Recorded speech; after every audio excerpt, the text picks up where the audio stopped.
बात करते हैं कॉम्पोजिशन की।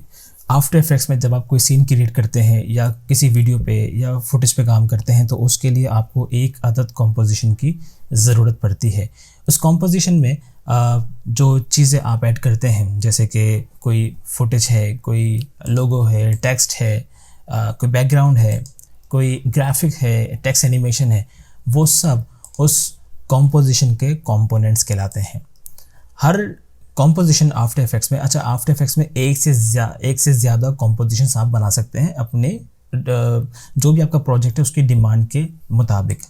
हर कॉम्पोजिशन दूसरे कॉम्पोजिशन से मुख्तलिफ होती है। हर कॉम्पोजिशन का साइज़, उसकी टाइमलाइन दूसरी कॉम्पोजिशन से मुख्तलिफ होती है। लिहाजा हर कॉम्पोजिशन जो भी आप आफ्टर इफेक्ट्स में बनाते हैं वो डिफरेंट होती है, उसकी नेचर डिफरेंट होती है, वो आपके सीन के लिहाज से आप उसको बनाते हैं। तो चलें हम शुरू करते हैं कि आफ्टर इफेक्ट्स में आप कॉम्पोजिशन कैसे बना सकते हैं। उसके कई तरीके हैं। सबसे पहले तो अगर आप अपनी प्रोजेक्ट विंडो में जाएं तो बॉटम पे आपको क्रिएट ए न्यू कॉम्पोजिशन नज़र आ रहा है। इसके अलावा अगर आप अपने कीबोर्ड से Ctrl+N प्रेस करेंगे तब भी कॉम्पोजिशन का डायलॉग बॉक्स आ जाएगा। और इसके अलावा अगर आप कॉम्पोजिशन पे क्लिक करके न्यू कॉम्पोजिशन पर आएंगे, शॉर्टकट की आपको नज़र भी आ रही है, क्लिक करेंगे तो आपके सामने ये डायलॉग बॉक्स आ जाएगा। यहाँ पे आप अपने कॉम्पोजिशन की सेटिंग सेट करते हैं। फॉर एग्जांपल कॉम्पोजिशन नेम क्या है, यहाँ बाय डिफ़ॉल्ट comp1 है, तो आप अगर वो रखना चाहते हैं तो रख लें, वरना आप कोई भी नाम दे सकते हैं। मैं बाय डिफ़ॉल्ट जो नाम है उसी को कैरी करता हूँ। यहाँ पर प्रीसेट्स भी मौजूद हैं, आप जिस प्रीसेट पे काम करना चाहते हैं तो वो अवेलेबल है।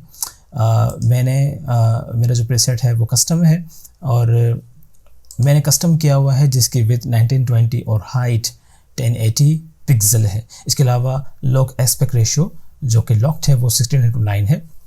Pixel aspect ratio square pixel है। फ्रेम रेट अलबत्ता मैंने 29 किया हुआ है, आप अपनी सहूलत से इसे 25, 24 या 30 कर सकते हैं।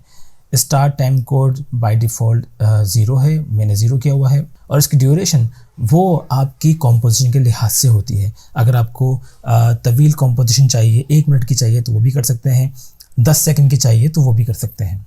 बैकग्राउंड कलर यहाँ पे वाइट है। ओके पे क्लिक करते हैं। सो अब हमारे पास एक और कॉम्पोजिशन comp1 के नाम से आ गई है। अगर आप तरतीब से काम करने के आदी हैं तो अच्छी बात है और आप मुख्तलिफ़ चीज़ों के लिए, मुख्तलिफ़ कंपोनेंट्स के लिए फ़ोल्डर बना के उन्हें तरतीब से रख सकते हैं। जैसे कि कॉम्स के नाम से मैंने फ़ोल्डर बना के रखा है, तो मैं अपनी comp1 को ड्रैग कर दूंगा कॉम्स के अंदर।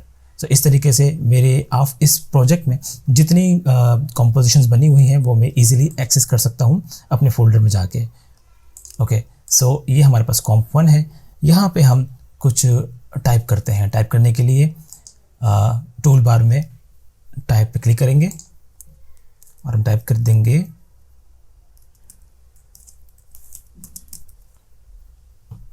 ठीक है, ये हमारे चैनल का नाम है। इसके अलावा अगर मुझे कुछ इमेज लेकर आना है तो वो भी मैं लेकर आ सकता हूँ। लेट्स से दिस, और मैं इसको स्केल डाउन कर दूंगा कीबोर्ड से S प्रेस करके, और जो स्केल की वैल्यू है उसे निस्बतन कम करके मैं प्लेस कर दूंगा यहाँ पे। आपकी सहूलत के लिए आफ्टर इफेक्ट्स में यहाँ पे ग्रिड्स मौजूद हैं जिसको अप्लाई करके आप अपना काम बेहतर तरीके से कर सकते हैं। फॉर एग्जांपल अगर मैं टाइटल पे क्लिक कर दूं तो मेरे पास एक ये सेव ग्रिड आ गई है और अब मैं अपने जो लोगो है या अपना टेक्स्ट है उसे बेहतर तौर पे अलाइन कर सकता हूँ, क्योंकि मेरे पास यहाँ पे वर्टिकली सेंटर अलाइनमेंट के लिए ग्रिड मौजूद है और हॉरिजॉन्टल भी मेरे पास ग्रिड मौजूद है, जिसकी बिना पर मैं ईज़िली अपने टेक्स्ट को और अपने लोगों को प्लेस कर सकता हूँ। वरना अगर मैं अलाइनमेंट का ख्याल ना करूँ तो मेरी कॉम्पोजिशन कुछ इस तरीके से नज़र आएगी जो कि बेतरतीब होगी। इसी तरीके से अगर आप रूलर चाहते हैं तो वो भी आप अप्लाई कर सकते हैं और रूलर को आप अपने स्क्रीन पर इस तरीके से कॉल कर सकते हैं। याद रहे ये एक वर्चुअल लाइंस होती हैं जो आपको काम करने के लिहाज से आपको सहूलत देती हैं ताकि आप बेहतर तरीके से अपना काम सरअंजाम दे सकें। इन रूलर से आप लेकिन फ़ोटोशॉप और इलस्ट्रेटर इस्तेमाल करते हुए वाकिफ़ भी होंगे। इसी तरीके से अगर मैं ट्रांसपेरेंसी ग्रिड की बात करूं सो इसे टर्न ऑन करने से आप देखेंगे कि जो कॉम्पोजिशन का जो कलर था वाइट वो गायब हो गया। और याद रहे अगर मैं इस कॉम्पोजिशन को रेंडर करना चाहूँ तो मेरी जो कॉम्पोजिशन आएगी वो बाय डिफ़ॉल्ट कलर में आएगी जो कि ब्लैक होता है। और ऐसा करने से अगर मेरा टेक्स्ट ब्लैक कलर में होगा तो वो नज़र नहीं आएगा। ये जो वाइट कलर है जो कॉम्पोजिशन बनाते वक्त हमने रखा था, ये आपकी सहूलत के लिए रखा गया है ताकि आप वाइट कलर पे रहते हुए अपनी कॉम्पोजिशन को उस पर काम कर सकें। अगर आप ये तसव्वुर करते हैं कि वाइट कलर के साथ आपकी वीडियो का आउटपुट आएगा तो ऐसा नहीं होगा। बाय डिफ़ॉल्ट ये ब्लैक कलर में आएगा। अगर आप वाक़ियतन अपनी कॉम्पोजिशन में कोई सॉलिड कलर रखना चाहते हैं वो आप कर सकते हैं। लेयर पे क्लिक करके, न्यू पे क्लिक करके और यहाँ पे सॉलिड, जिसकी शॉर्टकट की Ctrl+Y है। ऐसा करने से हमारे पास एक और डायलॉग बॉक्स आ गया और यहाँ पे आप मेक कॉम्प साइज़ पे क्लिक कर देंगे तो जो भी आपकी कॉम्पोजिशन का साइज़ होगा उसके लिहाज से, उसकी डायमेंशन के लिहाज से ही आपकी सॉलिड कलर की लेयर बन जाएगी। और कलर चूज़ करने के लिए आपके पास यहाँ पे कलर पिकर मौजूद भी है और डायलॉग बॉक्स भी है। आप यहाँ पे कोई भी कलर चूज़ कर सकते हैं अपनी सहूलत के लिहाज से। नाम देना चाहें तो वो भी दे सकते हैं। ओके पे क्लिक करेंगे तो ये रहा आपका सॉलिड कलर और ये आपकी ये आने से आपके लोगो और टेक्स्ट छुप गए। क्यों? क्योंकि ये जो लेयर है वो आपकी लोगो और टेक्स्ट के ऊपर ऐसे हम ड्रैग करके नीचे ले आएंगे।